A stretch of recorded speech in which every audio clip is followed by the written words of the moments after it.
independent historian who teaches political science and history as an adjunct professor at Norwich University. This is his third time lecturing for us, and we're pleased to have him back. Please give a warm welcome to Lars Nielsen. Thank you very much, Gloria. Can everyone hear me okay? Yep. If you haven't already, there are some handouts in back. There is an outline of this first talk as well as a book list that covers both talks. So if you don't have either of those, now would be a great time to go get them. So thanks to Gloria and thanks to Green Mountain Academy for having me back. I am, as Gloria indicated, an independent scholar. I work full-time at Norwich as an administrator for their graduate program, which is all online, but when they need me, I teach international relations and history for them as an adjunct. I have specialties in colonial history, which is something I've lectured on here before, but also in medieval studies, modern intellectual history, and Judaica. So thanks for bearing with us. Sorry for the delay with the mixed blessing of technology, but we're here, and I'm grateful to everybody who helped bring it about. I want to first go back for a moment to before the coming of the Romans. I'm going to show you a slide. We're going to talk initially. I'm going to show you a map in a minute. We're going to talk about the incursion, the first incursions of the Romans, and the first revolts against Roman rule. But first, the map. This shows both Great Britain and Ireland, and it shows you Celtic tribes. Don't worry about trying to make them out. There are too many, and it's not really relevant for today's talk. The one that I would point out to you is the Catavilani. These are the ones who actually greeted maybe is the wrong word, but confronted Caesar at the beach. And it should also be pointed out that these tribes are closely related to the tribes of Gaul that Caesar took some years, as you can read in the Gallic Wars, to conquer. And the headquarters of the Druid movement actually is right over here off Wales, the island of Anglesey, or Mona as the Romans called it. And so there's a great deal of travel back and forth across the channel.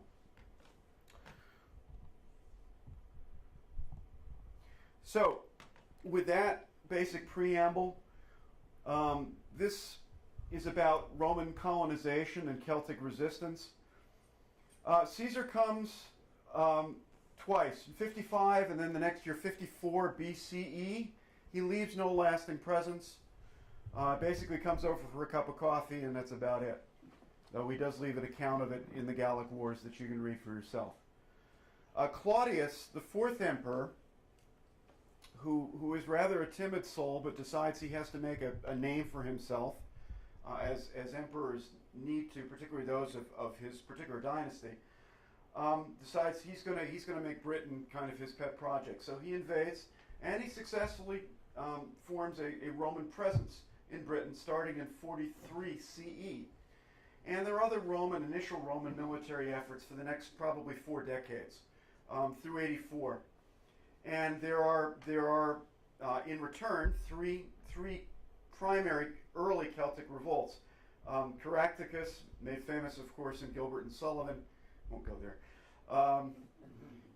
Probably the most famous is Boadicea, and the last one is Calcagus, who's mentioned by Tacitus. This last revolt happens in the lowlands of Scotland.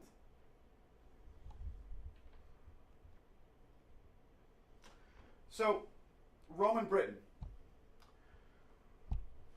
Roman Britain is a very prosperous place. It's got a varied economy. There's mining, and had been mining for a long time before the Romans got there. There's tin, there's iron deposits, there are all sorts of things, both in North Wales and in the northern parts of Britain. But you'll also find that Roman Britain ends up with a Roman society that's very similar to what you would find in other Roman provinces. The economy, as I said before, is diversified. There's a thriving pottery trade. One of the things that's found most often in archaeological remains is pottery of various kinds. It's very prosperous from an agricultural point of view. And there's a good deal of trade. London, or Londinium, as it's known to the Romans, was a world-class port then, and one of the great ports, obviously, of the Roman Empire. The city in the north that we know as York, which the Romans called Eboracum, which was also a prominent location.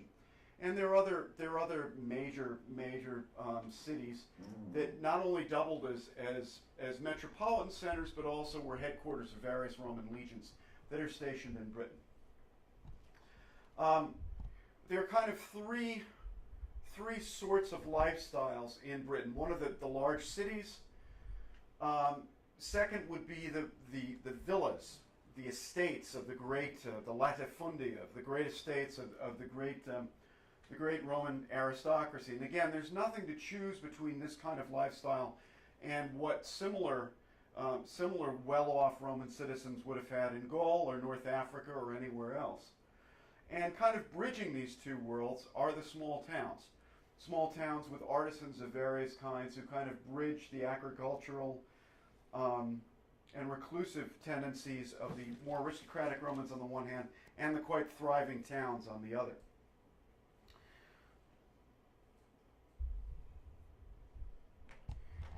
This map will show you Roman Britain, and it will give you a sense, I hope, of kind of the divergence between a Romanized lowlands, basically covering what corresponds to current-day England,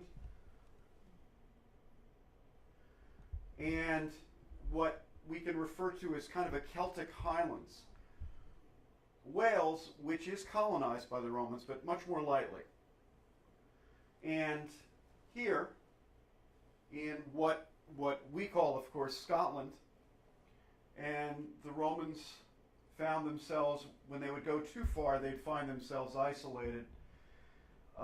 So they basically stayed behind Hadrian's Wall, which we'll talk about in a moment, which basically cut off the lowlands from the highlands.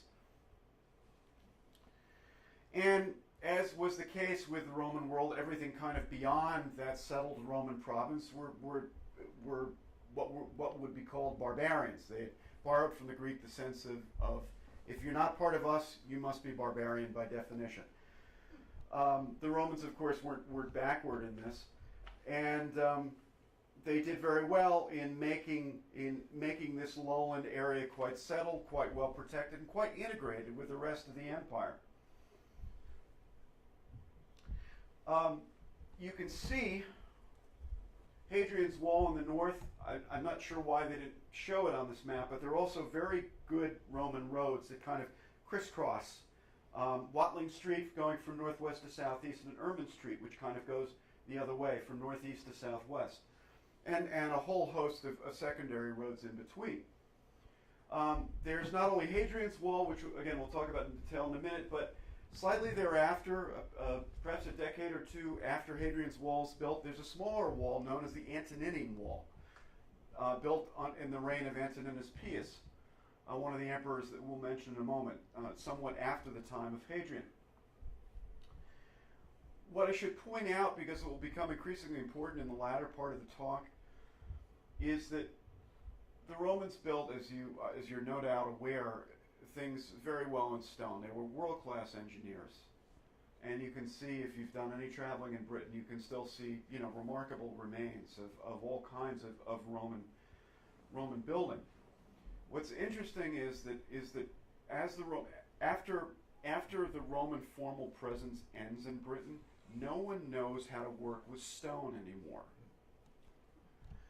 And so all that the inhabitants who have lost the Roman presence can do is basically work with the remains, falling into disrepair as they might be, of cities, towns, baths, roads, buildings, you name it. And at the end of this particular talk, I'm going to read you a poem about that very phenomenon of these decrepit things that make people wonder what remarkable people could have built these. that shows the degradation in terms of material culture between the early part of the Roman Empire and what happens after Rome formally ends and the formal Roman presence in Britain ends.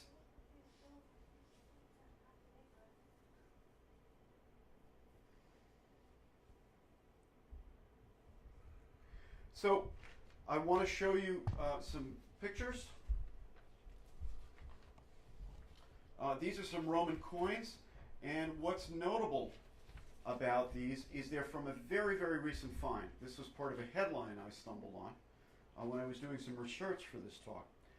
And this hoard of coins apparently was found in Sussex, somewhat south and probably a little west of London in the last, I think, couple of months, and apparently it's a remarkable find.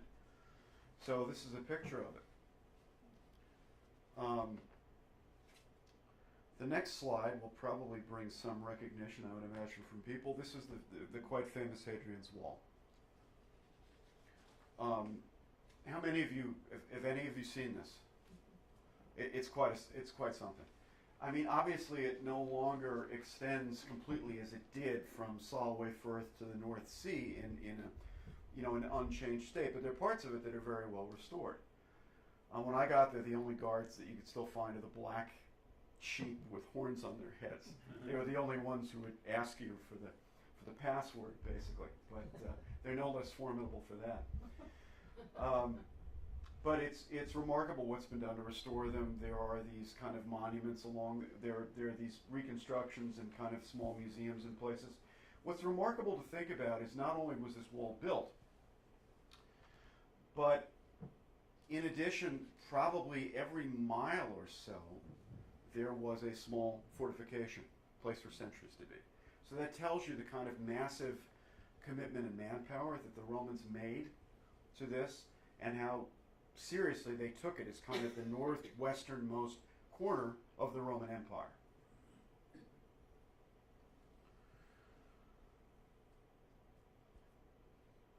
So this is a map of the Roman Empire at its height, just to give you a sense of it. The height of the Roman Empire is considered to be around 125 to 185 CE. And 5 emperors: Nerva, who was from Spain, Trajan, who's also from Spain, Hadrian, who I believe hails originally from North Africa, Antoninus Pius, and Marcus Aurelius. And that is considered, by all accounts, the height of the Roman Empire in terms of stability, institutional succession, the army, politics, pretty much you name it. And it's no small consideration, because the biggest problem with the Roman Empire was its succession plan, or lack thereof.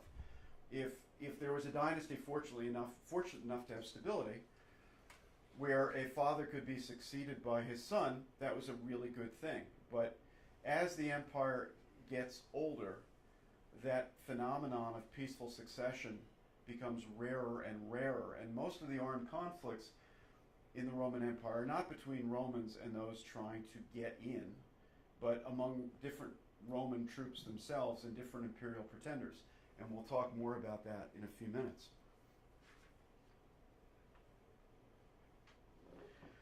What's interesting about Roman Britain, in addition to just describing what you find there, is that a number of outsized Roman personalities made contributions to the empire as a whole.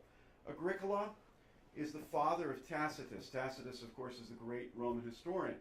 And Agricola defeated the Caledonians in 84 CE, which pretty much ends the pattern of revolts after the earliest colonization waves before 100 CE. The second, Clodius Albinus, governor of Britain, is an unsuccessful rival to Septimus Severus, Severus became emperor of Rome. He killed Albinus and probably did something really bad to Albinus's troops.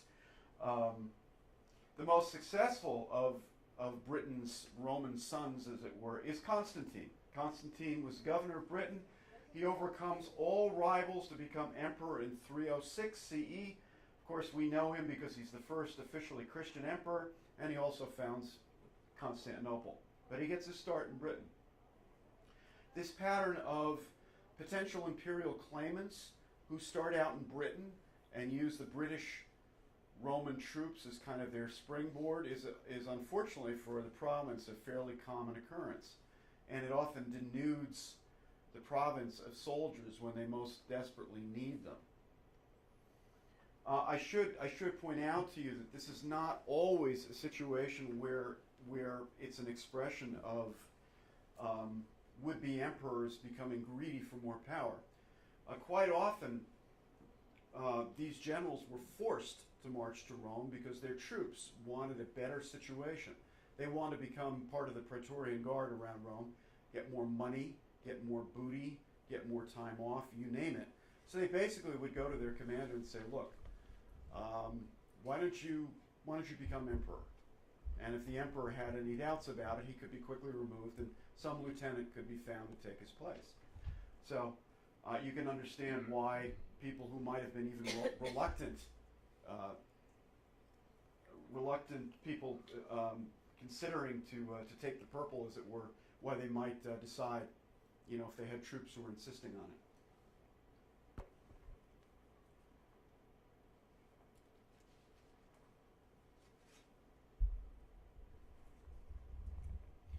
Carausius is a very interesting figure. I don't think he's probably well known except to probably geeks like me who read about this stuff and think about it a great deal. But he's a very interesting figure. He kind of bridges the Roman imperial world and the relatively stable time period of Roman Britain. And he actually bridges that with the less stable time of Roman Britain's decline and what happens after. And he also is kind of the first expression of an idea of an independent Britain that still has Roman roots. And we're going to come back to that again and again. Now, he's important because he's the commander of the Roman fleet in the Channel. He declares himself Emperor of Britain in 286. Now, the reason that there's a fleet at this point is because the barbarians, which we'll talk about in a little while, who are coming over from what's now Scandinavia and the Low Countries, end up in the Channel. That's the only way they're going to get to Britain. So Rome does what it needs to do and comes up with a very efficient navy. Carausius finds that the navy can serve two purposes for him. Not only can it hold off any potential barbarian invaders, it can actually separate him under his orders from Rome. And he decides, gee, I can be my own mini Roman emperor and nobody will bother me. I can have all the fruits of Roman civilization, but I can be my own boss, basically. Now you can imagine that this notion of his didn't go over well with the Roman authorities, and it certainly didn't. Within a few years, the Roman forces come back and they kill him, they kill his chief lieutenant, and they severely punish any troops who followed him. But a pattern, in a sense, had been set. So he dies in 293 CE. But as I say, this is the first sense of Roman Britain carrying on the idea of empire, but not strictly under Roman control.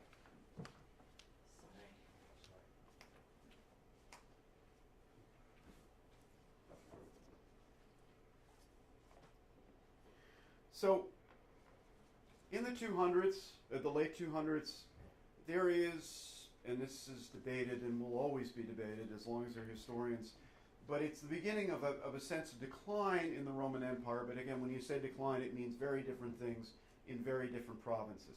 It doesn't happen uniformly. It doesn't happen to the same extent in different places. It doesn't happen the same way in different provinces. But it's important to talk about imperial challenges for the empire as a whole before we start. For one thing, if you look, I'm going to scroll ahead to this map, if you look at the reach of barbarian invasions, you will see that the empire in fact goes all the way over here. The hundreds of miles to get from somewhere here in Central Asia over to the North Sea, to be able to station a sufficient number of soldiers to equip them is an enormous task. But that's not the only task. As I mentioned before, imperial succession becomes an increasingly difficult thing. The other problem is the sheer size of administration over this enormous area. And I need to talk about that before I talk about the barbarian invasions themselves. In the 280s and the 290s, the challenge of ruling this entire territory is such that Diocletian, who's the emperor in 280 and 290, he finally says, you know what, this is too much for me to do myself. I'm going to have a co-emperor. We're going to split the empire into a west and an east, and each one of us emperors, the one in the west and the one in the east, is going to have a Caesar, a chief deputy. So now, instead of having one person ruling the entire empire, you've got two and a chief lieutenant under each one. So you can imagine the kind of confusion this might bring, and also how muddled the succession issue is going to become. The one thing that does stick is the notion of dividing the West from the East, because that really does work. And even people who come in at the point of a sword realize that they can't rule the whole thing themselves. So they keep Diocletian's structure intact. There are issues with simply getting enough tax money to sustain this huge army, not only as well as to sustain the civil servants, the municipal services that need to be taken care of. I mean, Britain is a perfect example. You've got these wonderful municipal baths. You've got aqueducts carrying water. You've got all these municipal services, basically, that the Romans do in Britain and in every other province. All this takes a great deal of money.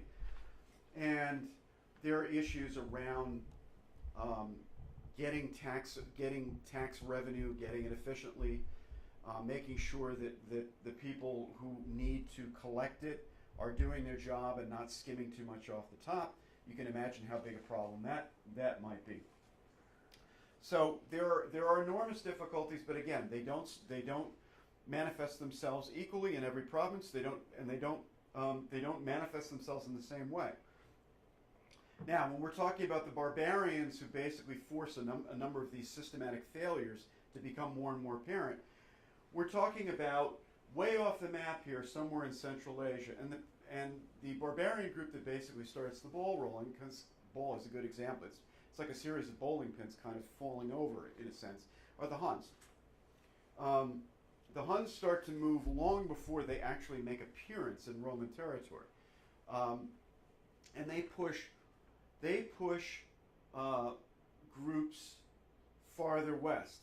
Groups in particular like the Goths, the Visigoths, the Western Goths, or the Ostrogoths, the Eastern Goths, and a whole host of others who are farther west than that.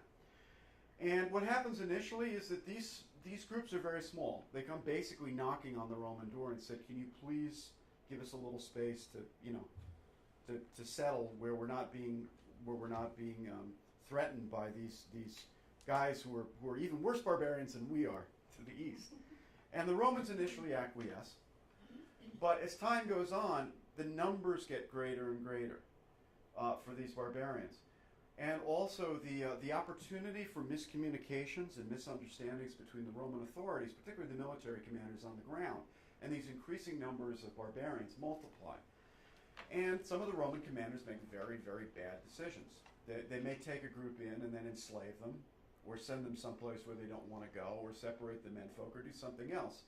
And there's an increasing amount of bad blood. At the same time, since Roman manpower is stretched to the limit, and even though on paper there may be sufficient Roman troops to garrison everywhere they need to garrison, what historians have found is that in reality, the troops never fleshed out what is shown on any commander's piece of paper, showing that what he might have is quote-unquote effectives. So what do the Romans do? They begin either conscripting or paying these barbarians who've come across in increasing numbers. And you find, as the Roman Empire becomes older and older, you'll find pitched battles between different claimants to the Roman throne, and both armies are made up of barbarians. There are very few quote-unquote Roman troops. So, that having been said, let's come back to Britain for a moment. Now, Roman Britain, as I said before, is garrisoned. Like any other Roman province, it's got I think, 4 legions. basically, that are kind of stationed around the province at any given time. And at the beginning of the Roman presence, about the time Hadrian's Wall was built, you find that the Roman army in Britain is like the Roman army everywhere else. It's extremely cosmopolitan. There are letters that we found from a Roman soldier who's stationed on Hadrian's Wall. He's from North Africa, and he's freezing to death. And so he's writing home for more socks. And this gives you a sense of just how, again, how cosmopolitan the Roman garrisons were. Now, within 150 to 200 years, the situation changes drastically. In the late 200s, and especially in the 300s, Hadrian's Wall is now not quite so much garrisoned by troops who might actually be natives of a long way away. Increasingly, they're garrison troops. In other words, they're descended from people who've always lived in the area. They have families who live there. So they're much more, it doesn't mean that they're any less well trained or any less effective, but their characters changed. They now basically are Roman Britons who are kind of defending their own soil under the banners of Rome. So the situation is a little bit different than it was a couple of hundred years earlier. And that's something to keep in mind. One of the imperial challenges is to make sure that troops under your command will actually go where you want them to go when they now have an emotional investment, a family investment where they're garrisoned. And that becomes an issue as well. One of the systemic challenges facing the empire. So, just as kind of a sidelight before I talk about this map, there are barbarians on all sides. We tend to think about these barbarians a great deal, who come from across the North Sea, who tend to be Germanic or part of this great wave that are coming across. But in addition, what is now Ireland, there live a people, wait for it, called the Scots. They don't actually go over to what is Scotland until after the Roman presence is gone in Britain. That's another story for another time. But they are just as active raiding the Roman Britain provincial shores as the barbarians coming from the east. And in one of such raids, the man that we know is St. Patrick. He's part of an aristocratic Romanized British family. He's captured, and as we know, he spends a good deal of time in Ireland, gets back. I don't remember if he's ransomed or he escapes. At any rate, but he resolves he's going to go back and convert the Irish, which obviously he does. But this is just to give you a sense of how Britain, being an island, if it's well protected, it's great, and if it's not, it's beset by problems on all sides during this period. So when we talk about the barbarians of Britain, we're talking about the Scots in the west, the Picts, who live in what is now Scotland. The word Pict simply means painted ones. That shows you how little is really known about this group of people. They are Celts. Like all the Celts in kind of the Western Rim, what is Ireland and what is Scotland, they are Goidelic Celts, which is what the word Gaelic comes from. The Celts in the kind of inside lines, Wales and what's now England, were Brittonic Celts, which is what the word Britain comes from. The two could probably converse in a way that they could understand each other, but those in the inside line are, what we would consider Bretons, because that's where some of the Roman Britons go when the barbarian invasions become almost too much to bear. Wales and those in what's now England. But again, the Gaels are more in the outer part. So we're talking now about this situation in the 300s where you've got barbarian invasions from all sides. This culminates in what's known as the Great Raid of 367.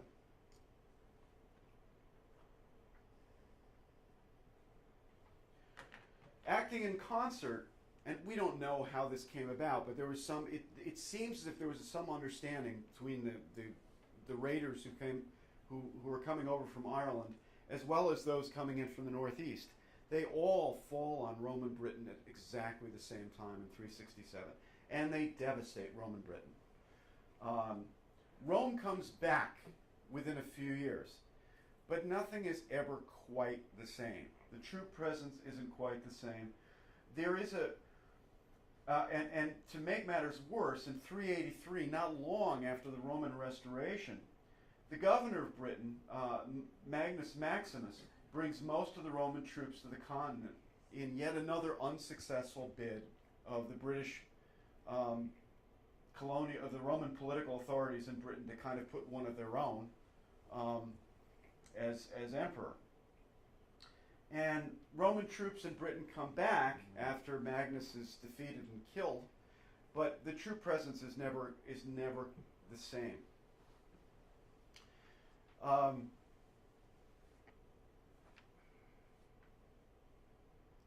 There's one last kind of golden age, if you will, between 383 and 410. Town life is revived after the Great Raid of 367. Villa life continues to a degree, although archaeological finds indicate a time of great uncertainty and insecurity in the countryside. They've found a number of kind of hoards of coins that indicate that maybe aristocrats were burying them because they thought that at any point they might be at least temporarily sent out of their homes. There's one last kind of golden age until 410. And in 410, everything changes. I'm going to take a break because I've thrown a lot at you. Are there any questions so far? We're going to go into a second half that in some ways is somewhat different. Yes? One question. A long time since I was in school. Now, CE and then there's BCE. Yes. Why the E and the C is Christ? Common. Those it's become a secular way of denoting this. In other words, the common era or before the common era. I see. BCE before the common era equates to the old BC before Christ. I see. Common era is the old AD. I see. Okay. Thank you. Yes. I studied in college a long time continental European history, and we never discussed this. I hope it's different today than it was back then in the latter 50s. I have a question. It's a little out of your territory. I'll give it a shot. I'm thinking about two Roman emperors, Nero and Caligula. How, if they were so corrupt, how did they succeed? Well, the first thing I'll say is it's very early. Caligula's number 3 and Nero's 4 or 5, I think. And there's still a sense of dynastic stability. These are still successors of Augustus, of the first emperor. So there's still a sense that there's some stability there. It's not the wild and woolly days that come later on. And also, I don't think the troops are quite as ambitious as they become later to kind of feather their own nest. Yes, they're ambitious. They always are. But I don't think there's the short answer I'm going to give you is that I don't think that dynastically things were in as bad as way as they become later on. And that's not to disagree with you that they're both monsters in their way. But there's still enough dynastic stability to keep them going. I'll leave it at that. Yes? When you talk about urban and rural, how big were the larger entities, the larger cities, and the smaller ones? What kind of population are we talking about? You know, that's a good question. I would say London is probably in the tens of thousands, I'm guessing. It's just a guess on my part, yes. It is, and what we find, you know, and again, it's very hard to... There's decent source material for Roman Britain. The problem comes later, and that's what I'm about to plunge into. And it's very hard to know. What's really hard to know is what's the loss of life, and to what do you attribute it after the end of the formal Roman presence? Because the documentation is so scattered. And we're gonna get into that in a minute, but it's an excellent question. The thing is that, just to give you a sense of it, again, not being able to reply specifically to your question about numbers, but London itself almost fades off the map for a while, which is hard to believe because of its prominence, you know, as a Roman port. It almost, you know, becomes this kind of degraded, almost non-entity, basically, and it only revives later under the Angles and the Saxons. And then, of course, in the Vikings, a great deal, and of course the Normans. I mean, it's in a great location, and you know, there's a sense that it's going to be revived. Part of the problem is that Angles and Saxons are not really big on town life. They're much more isolated. They're much more of a rural lifestyle. And that's part of the issue there. All right.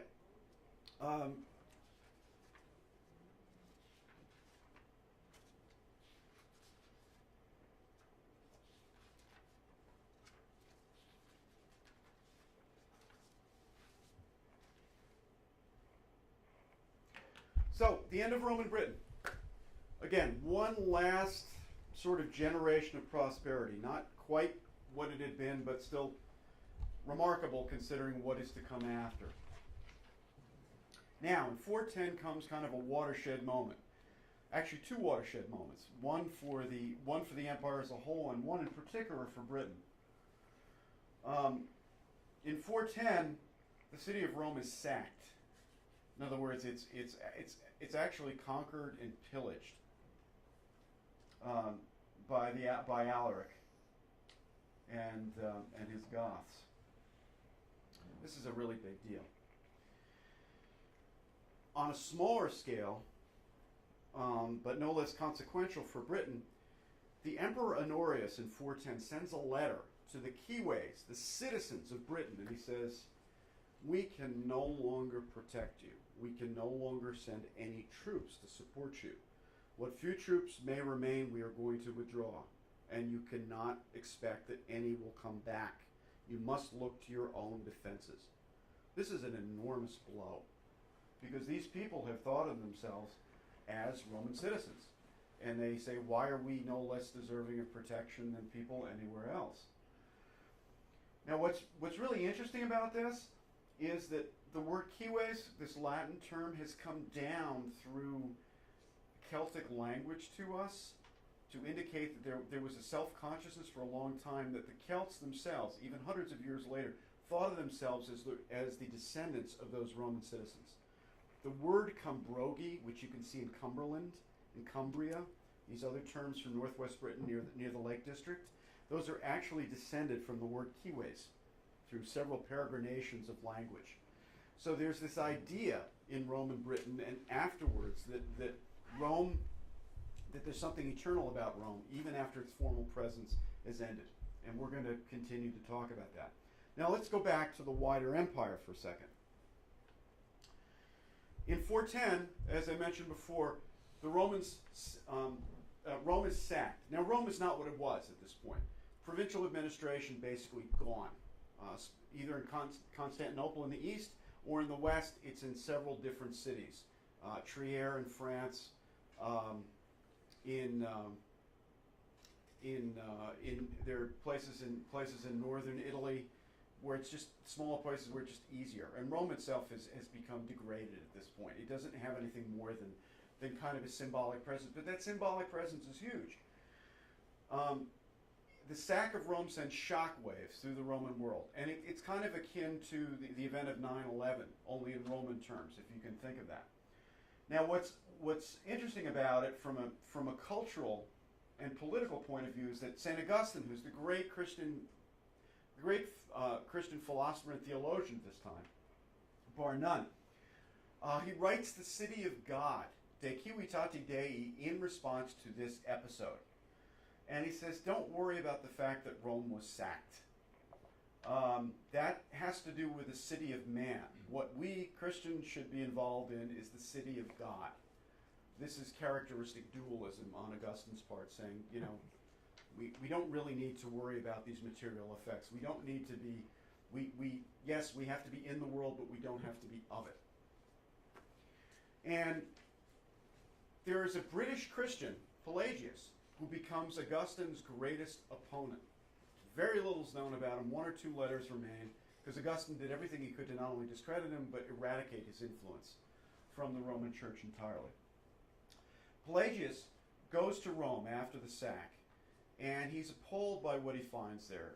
It's as if people are not only discouraged, they feel, particularly among the clergy, that they can get away with anything and be as morally corrupt as they'd like. And Pelagius, faults Augustine for this. He says to Augustine, you're too pessimistic.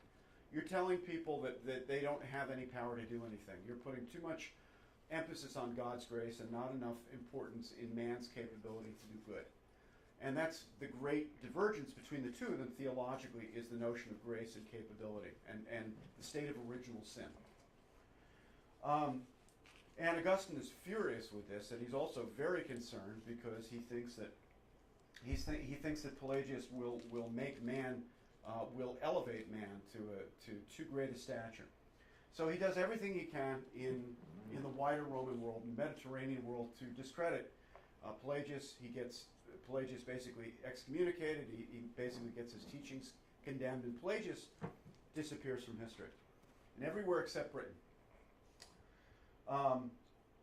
So he's still such an important figure in Britain, even though he's kind of off the stage, that the powers in the Western Church send kind of a fact-finding mission over from Gaul. And the name of the bishop who heads the fact-finding mission is Germanus. And they go over, they meet with some of the British clergy. They're not terribly happy with the fact that the British clergy are not on board with Augustine's position in many ways. But they also take the time to kind of meet with the common people. At the same moment, there's this huge Saxon attack. Germanus leads an army of British citizens out. They ambush the Saxons and yell, "Alleluia!" on this mountaintop. And the Saxons reportedly are so scared by this that they run off. This has been known ever since as the Alleluia victory.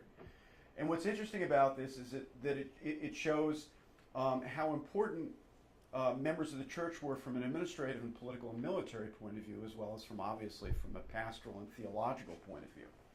But it also shows that there's a distinct character to the Celtic church. We'll talk about this a little bit more in a bit. And the influence of Pelagius persists in the Celtic church. There are other things that make the Celtic church distinct, but from a theological point of view, that's one of the things that makes it distinct. And we'll talk more about that in a bit. Now, here comes the greatest challenge for those people who are interested in dealing with what happens after Rome formally leaves.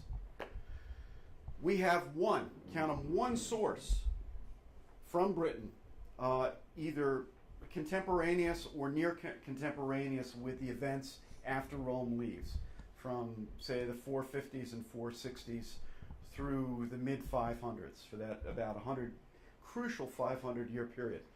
And the name of the man is Gildas.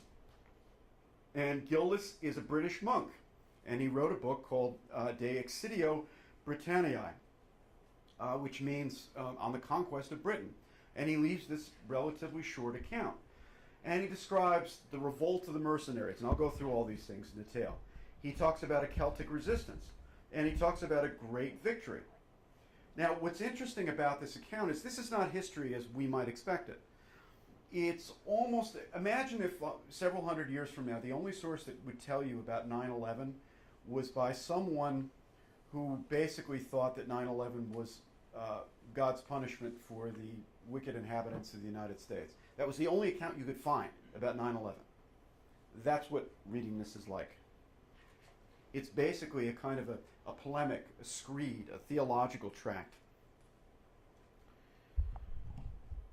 It is my present purpose to relate the deeds of an indolent and slothful race, in other words, his own people, the Britons, rather than the exploits of those who've been valiant in the field. This very pessimistic outlook. He's more interested in settling scores and telling how bad these people were than in telling about their triumphs.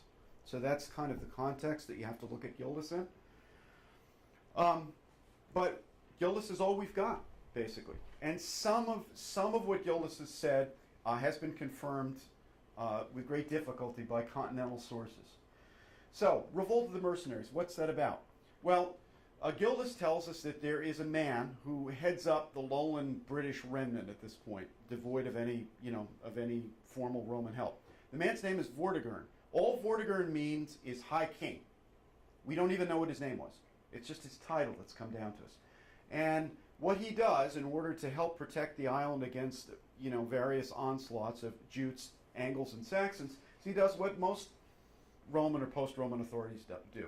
He hires other mercenaries to fight. He hires other barbarians as mercenaries to fight these barbarians. Well, as you can imagine, these mercenaries come in, they find that the Roman presence is gone, the Roman troops are gone, and they say, you know what, why should we just work for this guy when we can take over the whole place, basically? So you can imagine sort of what happens next. Hence, the revolt of the mercenaries. This might have truly been the end of the Roman presence, but Gildas talks about British resistance being led by a man named Ambrosius Aurelianus. It's a very Latin name. And he says, who wore the purple. Now, this is very significant. Purple was the insignia, was the indication that somebody was of consular rank in the Republic or of aristocratic or imperial rank in the empire. So the fact that Gildas mentions this means that this guy, Ambrosius Aurelianus, whatever else we know or don't know about him, was a very high-ranking societal member.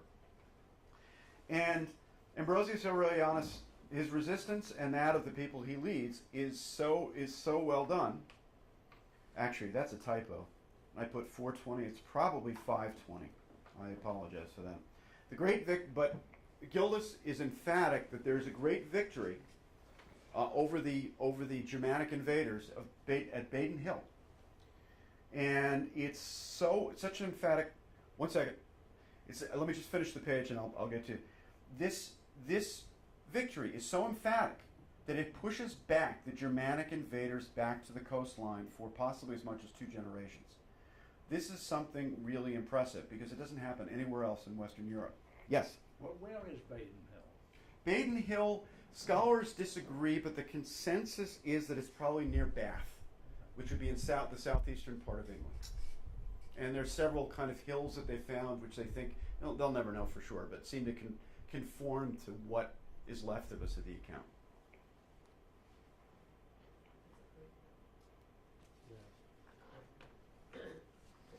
So, what we're up against now is this kind of twilight period that we know very little about. And we know that the Saxons invaded in enormous numbers, in unprecedented numbers, probably around the middle of the 5th century. And this is a generation after any Roman troops have been there for any length of time. And there's a lot of destruction at this point. A considerable number of Celtic inhabitants just give up the ghost and they go over to what is now Brittany. They conquer that area of what then is Gaul, and they take it over. And that's why it's known as Brittany today, because that British presence is established in this area, in this time period, right after the end of the Roman Empire. But resistance persists for about 50 years, and then finally, under very good leadership,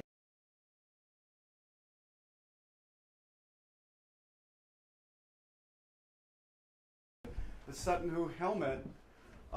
This is probably the most iconic Anglo-Saxon war gear kind of symbol that I could have picked out to show you. Sutton Hoo was this big dig. It was a big archaeological find between the wars, and it's an entire vessel, I think, and skeletons of not just a king or a war leader, but like slaves and family members and all kinds of war gear and everything else. And this is one of the things that's kind of most one of the things that's come down to us is just the model to follow if you're going to be a reenactor and build one of these things for yourself.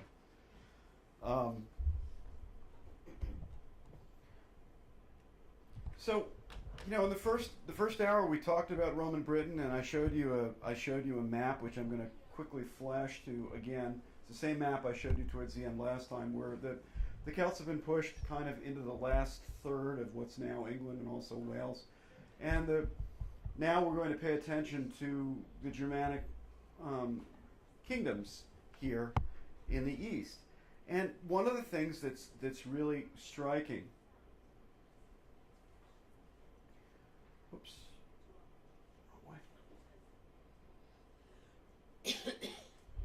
One of the things that's striking about this is that when you look at the word Welsh or Wales, it actually is descended from the Saxon huelas, which means strangers or foreigners. That tells you, despite the proximity of the two peoples and the interaction in war and probably to some degree in commerce and other things, that plus the lack of loan words from Celtic into English shows you that the interaction between the two groups was relatively limited in certain crucial ways. So I just want to point that out before we start. So, as I mentioned last time, a generation or two past the stopping of the Saxons at the Battle of Baden Hill, battles at Dereham in 577 near Gloucester and at Chester at 613 drive wedges through what had been contiguous Celtic territory. There's the map. So, invasion takes hold. And there's a lot to talk about in this kind of initial wave. You've got basically three peoples that have come down to us, the Angles, Saxons, and Jutes. The Jutes conquer the kingdom of Kent, which is where the White Cliffs of Dover are, and the city of Canterbury, and has great prestige in England to this day as a result. The Saxons and the Angles. And we're going to talk about the kingdoms that they started in a few minutes. Initially, over the first, say, 300 years, from about 500 to about 800, each time a king would, at least temporarily in his kingdom, would set up a kind of primacy among the other groups, however temporarily, that king would be known as the Bretwalda, the ruler of Britain. And we're going to talk a little bit about that in a few minutes and kind of the progression kind of from north to south of passing of the torch of that primacy from Northumbria finally to Wessex, who never relinquished it. But one of the other big stories is to talk about Christianity.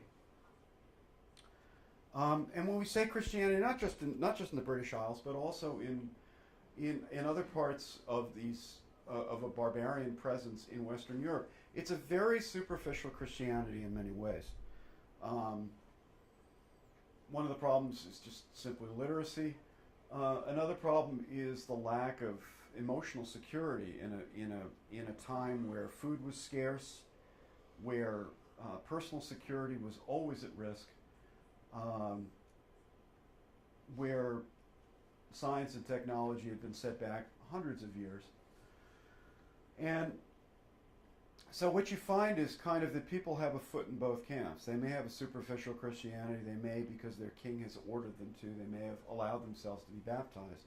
But does that mean in practice that they adhere to all sorts of Christian customs when given a chance? In many cases, yes and no. A farmer will go out in his field. He may say some sort of a prayer, but he'll also throw a pinch of salt over his shoulder to maintain some old pagan custom. You know, kind of hedging bets, basically. Where this is most obvious is if you read any of the early Anglo-Saxon or Old English, as it's called, poetry, it's remarkable how you have a Christian veneer over top of what's basically barbarian, old Germanic poetry. The best example I can think of is a poem called The Dream of the Rood. I don't know if any of you have heard of it. It's actually written first person by the cross. Only the cross is seen as this large tree. And a tree in Germanic folklore, Old Norse and stuff, trees are seen as these almost, kind of living creatures. So it's told first person by this tree, and he's describing Christ being up on the cross, and he's describing him not as a, kind of a peaceable man, but as a warrior going up, for kind of the last battle. It's very, very pagan in many ways. It's very Germanic. And that's just an example of how this Christianity is relatively thin. It's widespread, and it's certainly institutionally based. We'll talk about that in a few minutes. But there's a limit to it. The last thing I would say about this is that a second conversion in the Middle Ages happens after things settle down. After the Viking invasions, when there's a new and better plow that yields a lot more food, climate gets better after the year 1000, a lot of things stabilize, a lot of stronger monarchies take hold and bring about a kind of centralization of power. There's a more stable society, and there's more prominence for women. The cult of Mary, courtly love poetry, all those things, they help bring about kind of a second, and as well as actual monastic and clerical efforts to kind of do a deeper wave of Christianity throughout Western Europe. So, and what I wanted to do was talk to you about Christianity in two things. Number one, in my last talk, I talked about a kind of a Celtic church that was distinct theologically, but also was distinct in terms of practice. They kept Easter on a different day. Their tonsures were differently done. So it's more the front of the head instead of the kind of what I've got because of my baldness, kind of thing here, which is what we're used to with the Roman Church. So the Celtic Church is reaching out to the Angles and Saxons and Jutes who had dispossessed them to a degree, but also at the same time, Pope Gregory in Rome, you may or may not have heard of the famous story where he sees a group of slaves in the marketplace who are obviously Germanic, they're very blonde, and he says to one of his staff, "Who are those people?" They say they're Angles, meaning they're from Northern Europe. He says, "No, they're angels."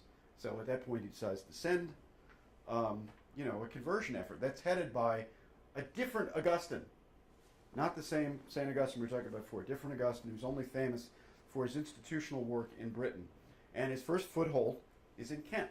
And that's why Canterbury is so important and has been so important to the English Church for so long. That's where the first mission is.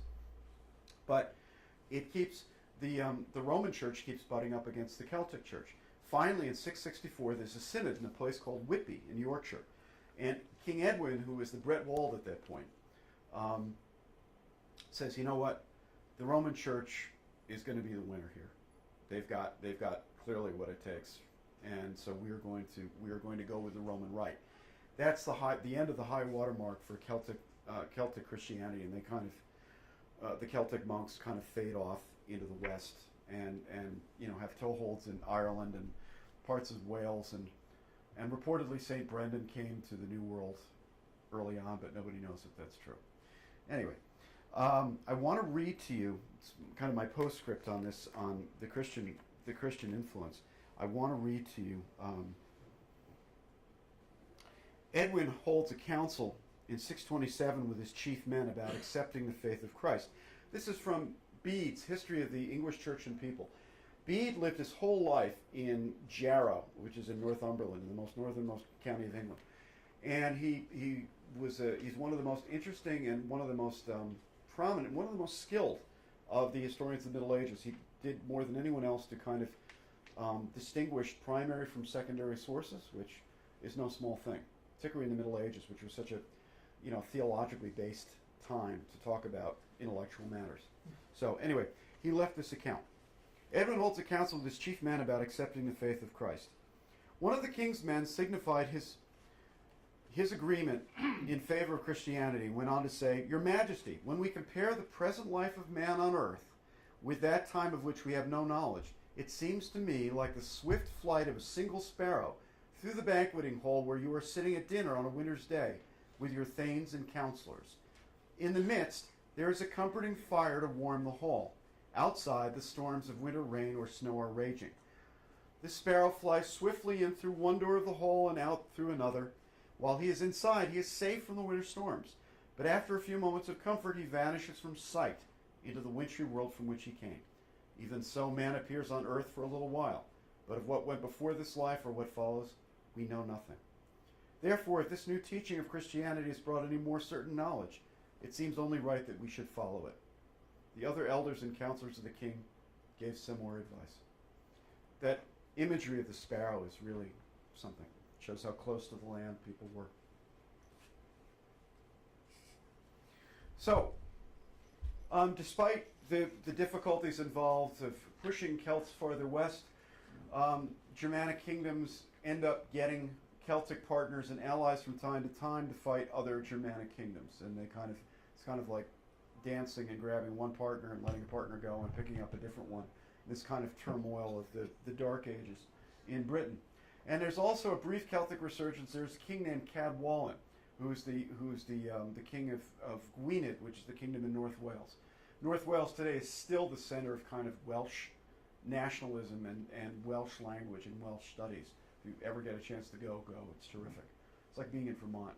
Very misty.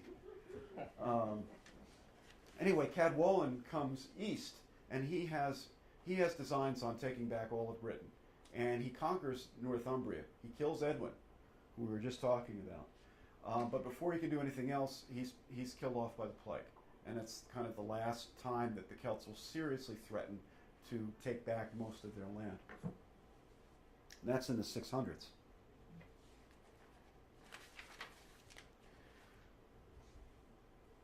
Now, this is the Heptarchy. The Heptarchy is what is the term for the seven primary kingdoms that are established as the Celts have been pushed west. Number one, that's actually a typo, whoever did this. It's Northumbria, meaning north of the Humber. The Humber is a river right about here. It's a little bit north of center. And Northumbria is actually divided into two kingdoms, Bernicia to the north and Deira to the south. Deira is where the city of York is, right about here. But anyway, this is an Angle kingdom. The Angles go more north. Mercia in the Midlands is also an Angle kingdom. This is East Anglia, which is peopled by the North folk, Norfolk, and the South folk, Suffolk. Essex, the kingdom of the East Saxons. Sussex, the kingdom of the South Saxons. Wessex, the kingdom of the West Saxons, to be revived as a term of endearment by Thomas Hardy in the 19th century. And finally, the kingdom of Kent, the Jutes.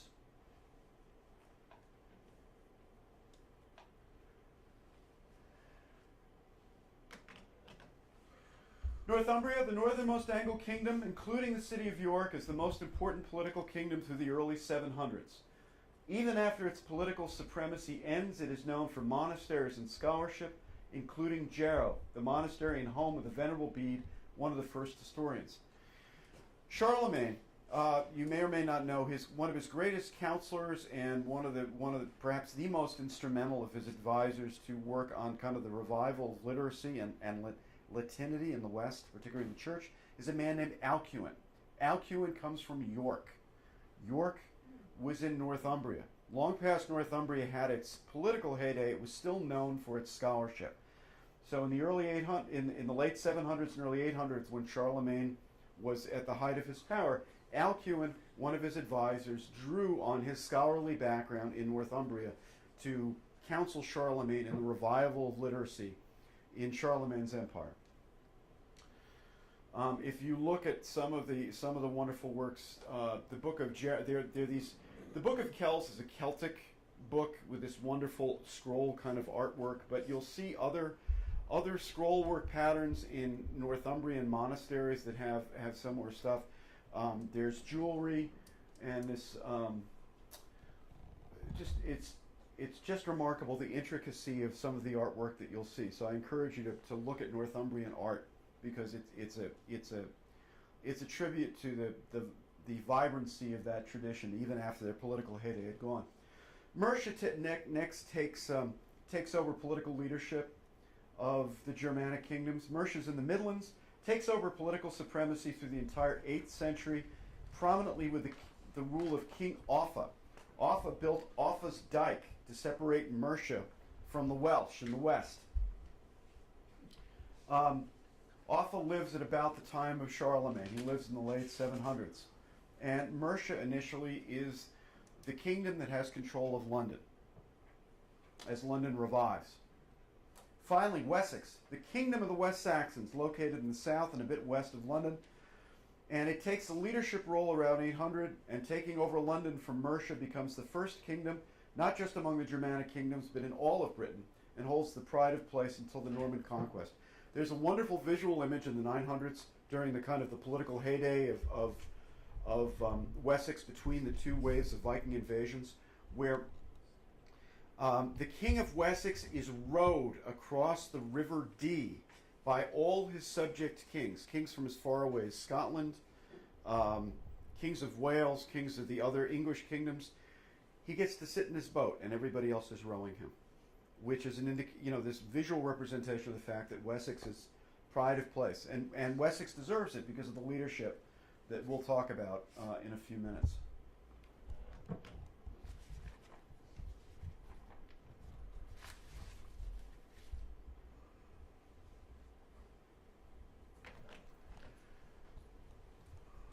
The crisis of the first Viking invasion, the Mikla Heir, the great heathen army. One of the most memorable passages of the Anglo-Saxon Chronicle, a page of which I'm showing you there, are the chapters talking about the advent of the first great Viking army in Britain. And I've read some of this in the original, and it's really very stirring. But it's also very sobering reading because you get the sense that it's not telling you all the graphic details that it might, but what it tells you is bad enough. And this is a picture of that Viking fleet invading England. So now we're going to explain to you why it is that Wessex not only has but deserves first place among these kingdoms. It literally saved England during this period. Over on the left is a commemorative coin for King Alfred the Great, and we'll talk about him at length. This in the middle is the Danelaw in red. The Vikings who settled, Alfred made a peace treaty with King Guthrum, whom he defeated conclusively in battle. And this line separated the Danelaw from the Saxon and Angle kingdoms to the west and south and to the north.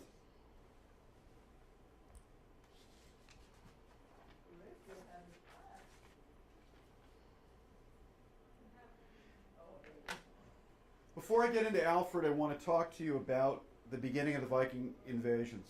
793 is this very, very dramatic entrance onto the stage of the Vikings. They sack Lindisfarne, or Holy Island, off the northernmost, almost the northernmost point of England, right on the North Sea. And Holy Island is separated. There's a land bridge, I think. I've never been there, but from what I've read, there's a land bridge during the day at some points when it's low tide, and other times it's completely cut off. And in the middle of July of 793, out of the blue, the Vikings, who nobody in this part of Britain had ever heard of, just show up. They completely pillage the place, all the rich artifacts, all the churches, the sacraments, the gold, everything. They enslave all the monks. They burn, they destroy it, and they carry off all the monks. And the Anglo-Saxon Chronicle, this is kind of the first episode of the Vikings. And later on, you'll see these prayers across, not just in Britain, but in what is now France, saying, "From the fury of the Northmen, deliver us, O Lord." This is, kind of a standing prayer at services because they are just everywhere at this point. In 865, the great army lands under the sons of Ragnar, looking to avenge their father. A humorous note: I don't know if any of you ever saw the movie The Vikings with Kirk Douglas. My lord. Anyway, it kind of talks about the story to a degree. The sons of Ragnar, who head up the great army, their father is captured by Earl, who's the king of Northumbria, and he's thrown into a snake pit. I think Ernest Borgnine plays it. And he dies, as one imagined, not a very nice death. So his three sons, Ragnar, Halfdane, and Ubba, decide that they're going to hit Northumbria first, which of course they do, and they make pretty short work of Ale, and I won't describe to you what they do to him because it's just too graphic. But they're looking not only to avenge their father, but they're looking to conquer territory. There are many theories about the Vikings, whether there are a lot of younger sons who were out to make new lands, Scandinavia was getting too crowded. I'm not sure which of those theories holds the most water. My suspicion is it's probably a combination of all of them. So the Viking influence, the Viking incursion initially is more north and east. The West Saxons, because they're more in the west and the south, are somewhat protected by these other kingdoms, but they know very well that their time is probably coming. Alfred is the fourth of four brothers. King Ethelwulf, his father, has Ethelbald, Ethelbert, Ethelred, and Alfred. They had a great time at parties with those names, I'm sure. What's significant about that is that the term Ethel means noble. So if you have Ethel in front of your name, odds are somebody thinks you're going to be king someday. Alfred does not, because he's fourth. Nobody has a glimmer of a thought that he might someday be king. Now, he goes with his father early on to Rome. He's much more, he's got much more experience of the wider world than his brothers do.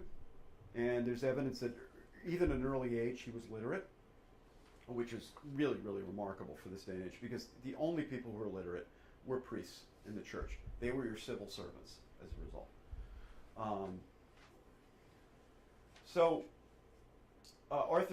Alfred's father dies. Ethelbald becomes king.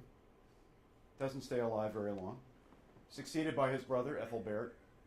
Doesn't stay alive very long. Ethelred succeeds Ethelbert. And Arthur is kind of his chief lieutenant. And at this point, they begin fighting the Vikings in earnest. And Alfred. Alfred, I'm sorry. They begin fighting. Too many A's. They begin fighting the Vikings in earnest at this point.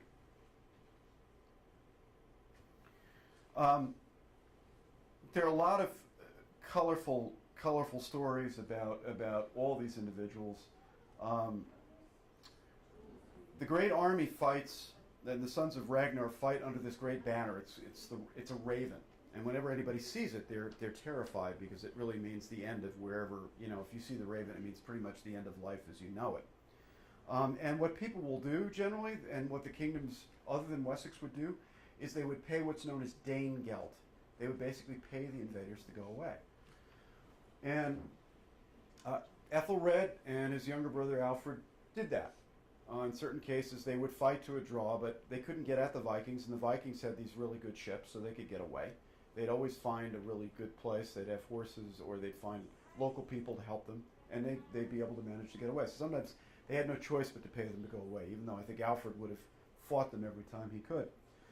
Finally, in 871, Ethelred, Alfred's brother, dies, so he becomes king. And he fights for years, 7 years. I think in his first year alone, he fights about 10 battles against the Vikings. And there are a couple of really interesting stories. The winter of, I think it's in the Euro, it's around Christmas of 877.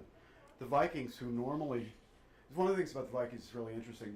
They don't fight on horseback, but they move across the country on horseback. Then they dismount to fight. But just when they know the Angles and Saxons at court are going to be basically celebrating Yule and drunk and not in much shape to do anything, they suddenly move into Wessex with no warning. And Alfred just has enough time to grab whatever he can, and surrounded by his bodyguard, they take off. And they go to the swamps in Athelney, which is south and west, this kind of impenetrable area. And people in Wessex start to submit to the Vikings. This is the last kingdom, basically. This is it. And Alfred says, no, we're going to keep fighting. So he starts to wage a guerrilla warfare out of the swamps in Athelney. And there's this wonderful story that one night he and maybe one of his bodyguards knocks on the door at this little hovel, and this woman is making cakes by the fire, and she lets him in. But he doesn't say who he is. And she says, all right, I've got to go out for a few minutes. You watch those cakes and make sure they don't burn. So Alfred, of course, is he's not thinking about the cakes. He's thinking about, well, what's he going to do now? And the cakes burn. It's one of those. He wasn't fit to make cakes, but he did a lot of other good things. Anyway, shortly after the cakes are burned, there's a great battle by some of his other military men in the west. They defeat one or two of the other sons of Ragnar. Ragnar is dead. One of the other two sons of Ale. They actually capture the Raven Banner. Alfred at this point comes out of hiding, and he says, all right, we're now going to attack them openly. And so he confronts the Vikings in a camp at Eddington. And the legend is, I don't know if it's true, but the legend is that Alfred dresses himself up as a minstrel because he wants to get into the camp and see what it's like. So he goes in as a skald, a poet, half minstrel, goes in he entertains Guthrum and the other war leaders and gets a look at, what their provisions are like, gets to count them, gets to see what their morale is like, and everything else. Comes out. Next day, defeats them decisively. At that point, Guthrum decides he will convert, and he, within 2 years,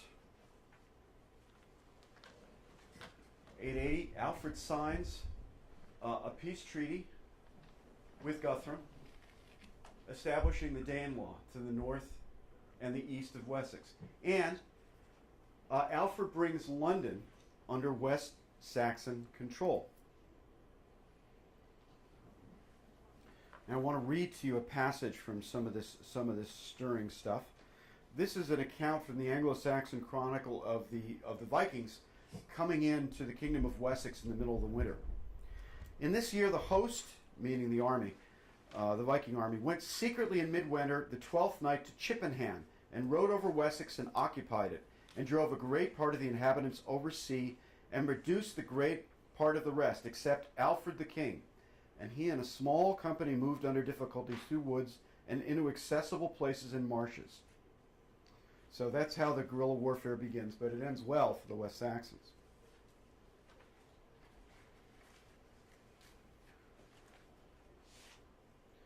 Now, not only does Alfred bring London under West Saxon control, he does other things to kind of shore up Wessex's situation and also the situation of the English kingdoms as a whole. He begins, his court becomes a little bit more of a trans-English kind of place. There's now a sense that he's king of everybody who's not a Viking and not a Celt. Even from as far north as the most northern parts of Northumbria, people come and visit him and ask for his advice, ask for his help. The other thing he does is he goes to the Midlands community of Mercia, which is half divided between a Viking east and an Angle west, and he has Ethelred, this is a different Ethelred, who's the leader, the Saxon leader, the Angle leader of Mercia. He has him marry Alfred's own daughter, Ethelflaed. And the two of them become great war leaders, his son-in-law and his daughter. And even if he's engaged elsewhere, they fight the Vikings successfully in different places either around Mercia or around London. Alfred's son, Edward, called Edward the Elder, also becomes a very skilled war fighter in his own right. So Alfred is no longer alone after a certain point of time. There are trusted lieutenants who he can call on at a time of crisis because he can't be everywhere. Often the Vikings seem to be everywhere.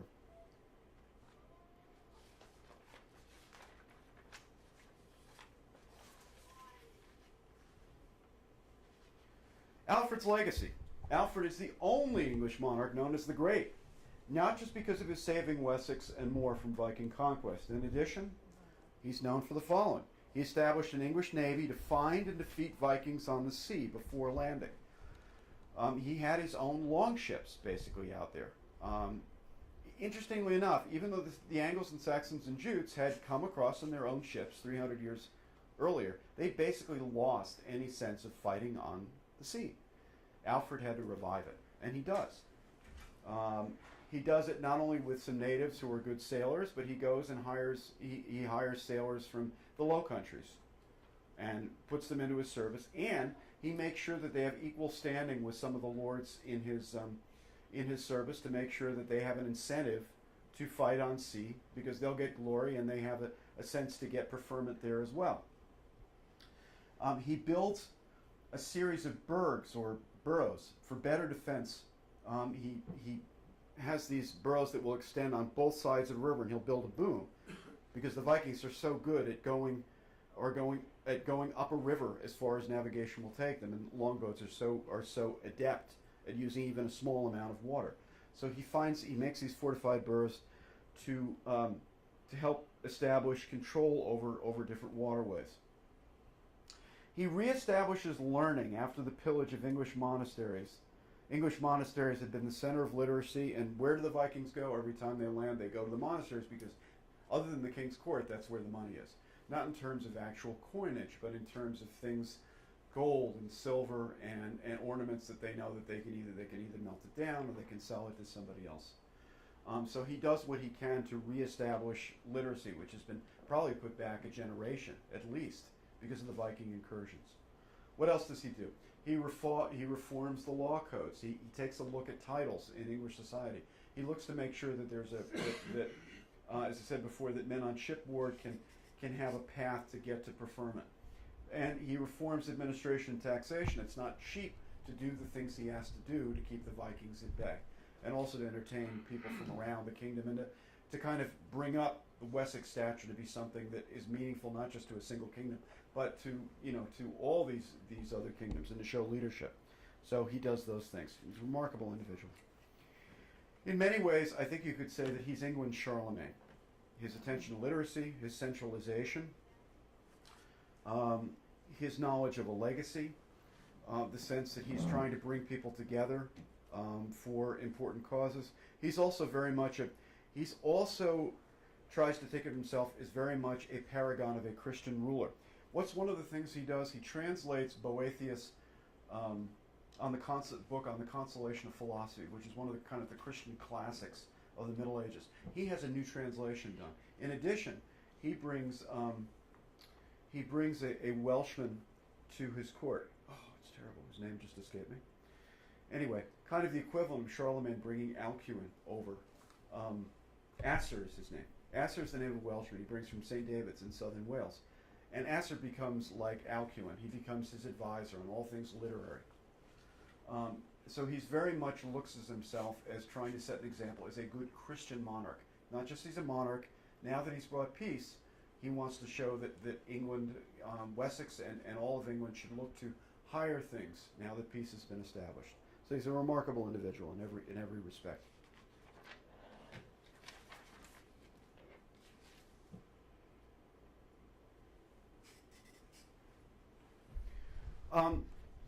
This is the Alfred Jewel, and it actually says in Old English, "Alfred had me made," and it's a remarkable piece. So 899, this is kind of the period of the glory of Wessex. Alfred's descendants take front and center stage. 899 to 924, and before I continue, I should explain something too. Wessex is the only kingdom at this point, because of its leadership and because of its successful survival of Viking incursions. It's the only one of the Germanic kingdoms that is still ruled by descendants of the founder. The founder's name is Cerdic, or Cerdic, C-E-R-D-I-C. What's interesting, there are a number of interesting things about Cerdic. Number one is his name is Celtic. So people have wondered, was this guy a Celtic renegade who somehow convinced a band of Saxons to follow him? Nobody quite knows. But the right line of Cerdic is the line of legitimate Saxon descent for the West Saxons. So we'll continue to talk about this. That line eventually is broken. We'll talk about that in a bit. So anyway, Edward the Elder, Alfred's son, takes over after Alfred's death. Alfred is in turn succeeded by his son, Alfred's grandson, Ethelstan. And then there are two or three other kings. One of them was the one I told you, was rode across the river by all the sub-kings. Again, this is a golden time. Much of England, particularly Wessex, reclaim the wealth of the monasteries. The monasteries revive, literacy revives. It's a very prosperous place at this point.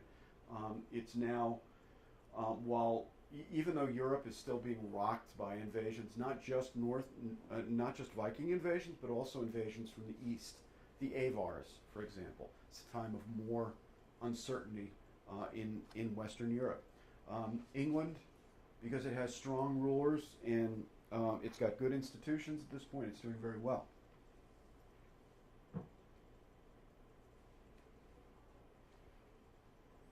So, but all good things, as the Greeks say, may sometimes end. And there is a second Viking invasion, and the reason, at least the personal reason that Wessex becomes vulnerable, is because Ethelred murders his half-brother, who is king, and this sets off a series of events. Ethelred is known in history as the Unready, and that's actually a mistranslation.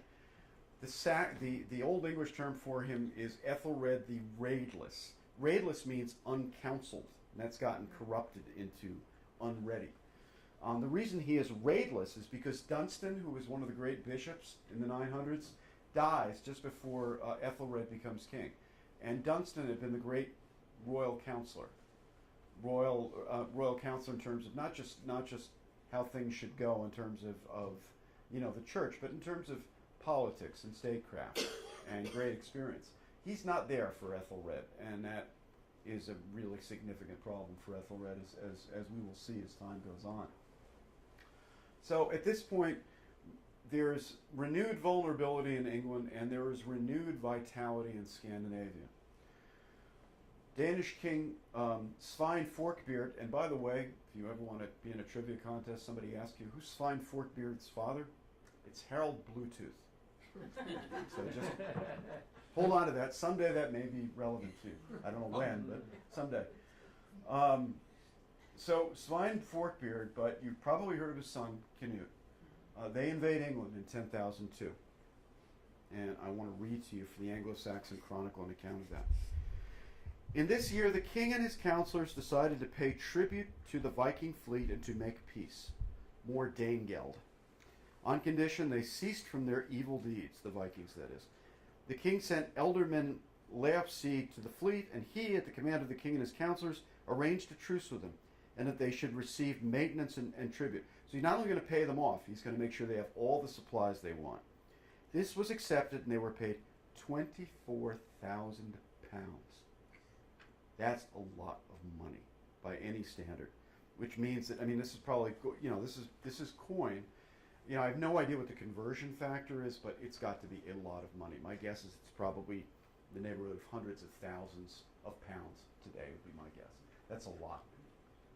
So it means that these people are not only getting money, they're probably getting all the booty they can carry away, all the booty they got before they made a settlement, with Ethelred. And so this is just the beginning.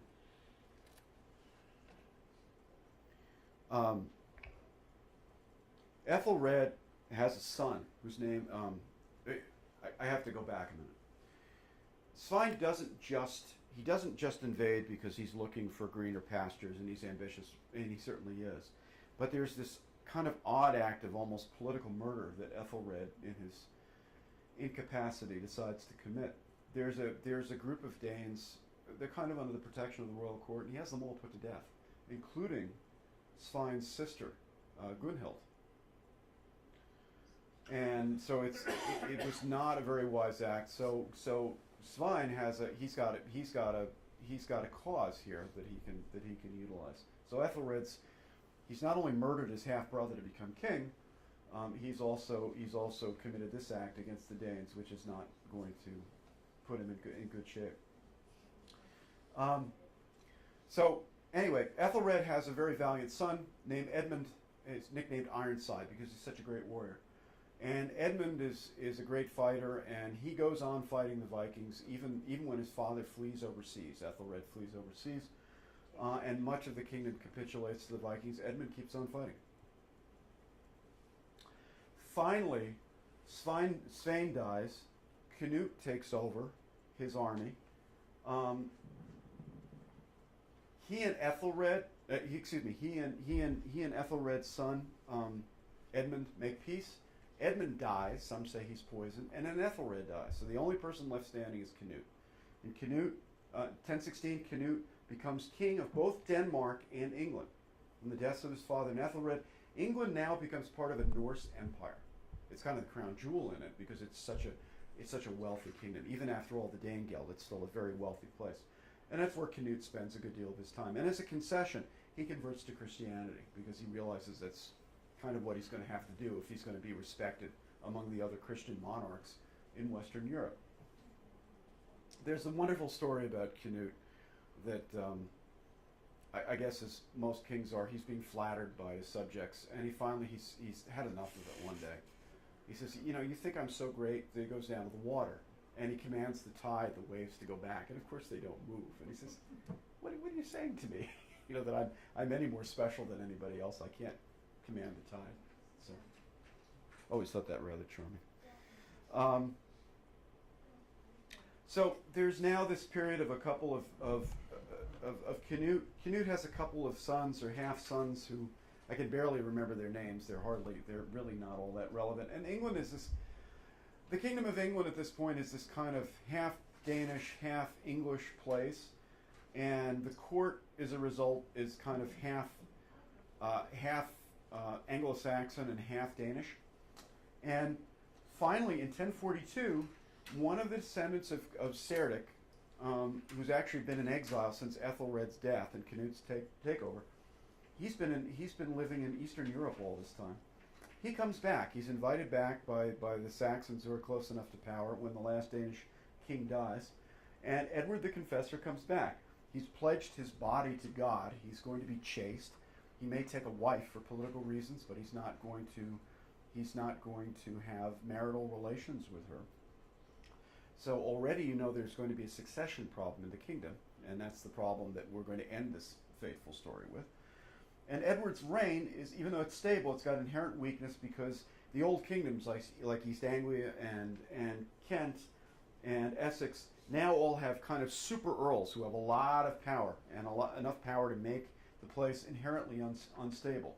And also because there's this sense that we're kind of playing back and forth between Denmark and England. So Edward kind of brings the focus back to England. And the other problem he's got this family of overmighty subjects, the Godwin family. Godwin rose to power under Canute, becomes a prominent nobleman, and Edward the Confessor always accuses him of poisoning his half brother, and Godwin denies it. And one day he accuses him again, and Godwin gets so upset he says, "I'm going to eat this roll, and if I'm guilty, may this roll choke me." Well, you know what? The roll chokes him. We'll never know if that really meant he was guilty or he was just having a bad meal. But anyway, Godwin moves off the stage, but his children then become prominent, and they're the ones who are more important to the story. Harold is his oldest, Harold Godwinson, but he has other sons, and he has a daughter who is married to Edward the Confessor, but she knows that Edward is not going to have marital relations with her because Edward basically promised God that if you make me king of England, then I'm gonna dedicate myself to you only. So succession is going to be a problem. Edward the Confessor loves all things Norman. Now, who are the Normans? The Normans are these kind of Frenchified Vikings who, under Rollo, nicknamed Rollo the Pirate, conquer the part of France that we know as Normandy. But over the years, they become distinctly continental in their outlook. They kind of lose a lot of their Viking stuff. They come up with the kind of feudal structure that we kind of recognize as having its center in France. They use the church as something to gain temporal power for themselves. Anyway, it's a thoroughly modern state in many ways. It's very different from. England is extremely prosperous, but it's not it's not as stable in a way, and it's not as top down as Normandy is. Anyway. The Confessor loves all things Norman. He brings Norman advisors over all the time. He's basically told William the Conqueror, who's the ruler of later William the Conqueror, basically has told Duke William that, you know what, when I die, you should be king over here. You know what you're doing. You're a man of God, etc., etc. So you can imagine that the Angles and Saxons and Danes at court don't find this terribly, terribly congenial. What happens is that Harold Godwinson, who's the chief counselor for Edward the Confessor, goes over on pilgrimage to Rome. On the way, he's shipwrecked in Normandy, and Duke William has him brought to him, and he's kind of in captivity, and he says, "I'm not going to let you go until you swear on these relics, the true relics of the body of Christ or whatever, that you'll support me succeeding to the kingdom when Edward dies." And Harold says, "Okay, you got me." So he swears, and so in 1066, Edward the Confessor dies, and Harold Godwin says, "I don't care what I promised. Everybody wants me to be king. I'm the only person who can rule this. I'm going to be king."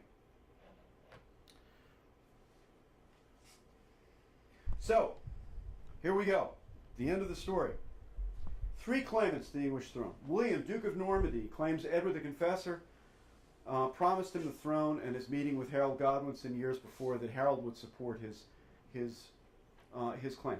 Harold Godwinson, Earl of Wessex, the power behind Edward's throne for years, takes power on Edward's death in 1066, becomes King Harold.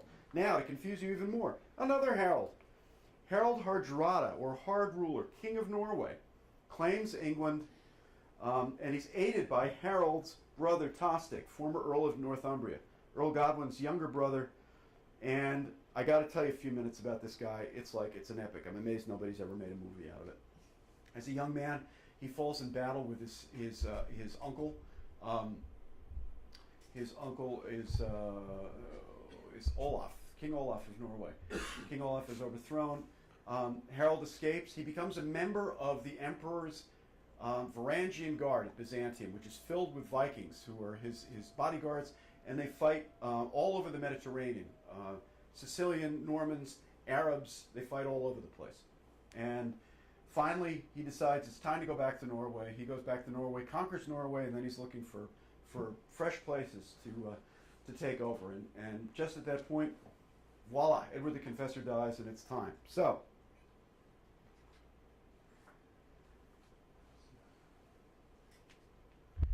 September 1066, Stamford Bridge. Harold Hardrada and Tostig land an army of 300 longships in the northern part of in Yorkshire. Harold does a forced march, goes up, destroys that army, such that only 24 of the 300 longships are needed to take the survivors back to Norway. All right, one down, 2 people left. Now he marches south because William has just landed in Norway, so he marches south with his picked troops, especially the housecarls, his bodyguard, which are probably some of the best soldiers in Europe. They have these fearsome 2-headed battle axes. So they get to Hastings.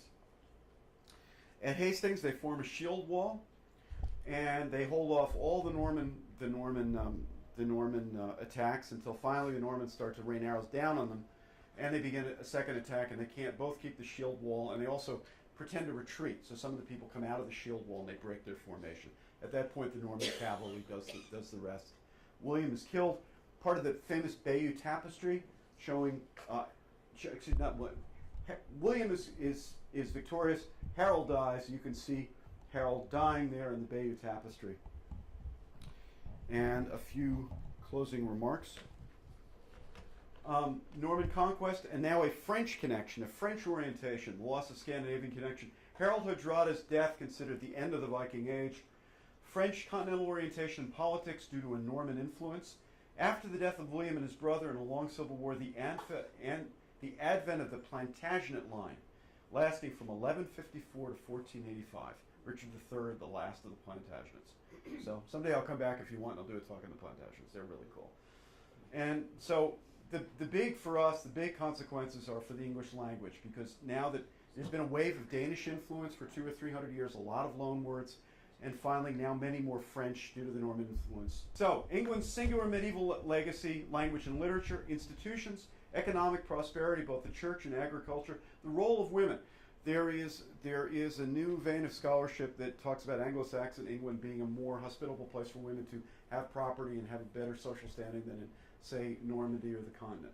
Of course, all this will change with courtly love and all those things, but that's like a century later. And this is the cover. This is the cover page of probably the most prominent of Anglo-Saxon poetry, Beowulf, and Grendel, and all the rest of that good stuff. So, I just want to take one last minute before I get into questions, and just go over the reading list with you. It's the same reading list for both talks. First, there's some primary sources, in other words, written by people who were either around or close to being around at the time of the events being described. Secondary works, this is just a smattering. These are some of the best that I know. Goodness knows there are plenty others. A mixture of kind of light secondary works and also some heavily scholarly ones and some things in between. Finally, at the end, some of you have already told me how thrilled you are about seeing Bernard Cornwell on this list. These three are about, this trilogy is about King Arthur, and it's wonderful. Whether or not you believe in him or not, it's terrifically well done. A great read. And maybe it will get you to read some of the academic literature, but it doesn't have to. Finally, there are these 3 books by Kathleen Herbert, Bride of the Spear, Queen of the Lightning, and Ghost in the Sunlight, about the successor kingdoms to Rome as the Angles and Saxons are coming in. Terrifically well done. She was a school teacher, used to tramp across northern England looking for artifacts and everything else. They're extremely well done. Anyway, I thank you for your kind attention. Can I answer any questions for you? Yes? Ethelred, he has red in his name, and so did some of those other Norsemen, if they're called Norsemen. And it seems to me, I'm probably wrong about, they had red hair or had reddish skin that was very imposing. Is that right? I don't think the red has to do with that particularly. As I mentioned to you before, the word raid or red has to do with the word council. So I don't think it has anything to do with appearance. Though you're right about the features being generally blonde or a reddish tinge to them. I agree with that. And it certainly could make for an imposing appearance. Anyone else? Yes? This lecture is a good way to move beyond the Sam Cooke song saying, don't know much about the Middle Ages, look at the pictures and turn the pages. Thank you. That's exactly what we needed. Cool. Sir? Can I offer a little anecdote? Yes. When William the Duke of Normandy launched his ships across the Channel, he was carrying, amongst other things, his heavy cavalry, which he called the Force de Frappe. And it was the heavy cavalry who were instrumental in defeating Harold, whose army was very tired, having come all the way down from Stamford Bridge in about 3 weeks, and they were exhausted to do the battle. But lo and behold, today the French nuclear force still carries the same title, Force de Frappe, where frappe meaning in French meaning hit, and Force de Frappe is the hitting force. And the reason the French have that is right the way from William of Normandy in 1066. Did not know that. Thank you. The other thing that I might say is that there's another little rather comical anecdote that as William was coming across in the boats, he was carrying his heavy cavalry and their armor, and one hoped that he was also carrying the French cookbooks. But unfortunately the weather was so bad and he had to throw one lot overboard, and he kept the cavalry and threw the cookbooks over, which is why British cooking has had the reputation it has. To take off on that, there's still, in English, there's a division between what you eat and what's grown. So that you have and you would eat pork from the French, but you would have pigs. And you would eat beef, but you would grow cattle. Yes, yes. Absolutely. Anyone else? Sir? Charlemagne, as I recall, you didn't mention it, was crowned emperor. Holy Roman Emperor. Christmas Day of the year 800 AD. A professor told me never to forget it. Where did this happen, and what did Charlemagne do? Wow. Well, Charlemagne did a lot of things.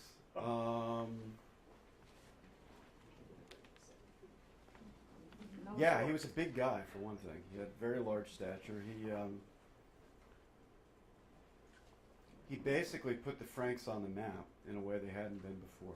But he takes a Frankish king, what had been a kingdom, and he makes it a player geopolitically. He sends ambassadors to the Middle East. He gets the president of an elephant. Things like that. He talks to Arabs. He has a council with people all over the place. He tries to revive. He does everything he can to revive learning. He sends out Misi, who are these horsed scouts and news gatherers, to find out what's going on in all the corners of his kingdom. He's a great force for stability in the heart of Europe in a way nobody had been. So that's just a little bit. Christianized the Saxons. Tries to. Tried to. They're the stiffest opponents. Woudekind and his guerrilla warriors. Yeah. Anyway, thank you very much.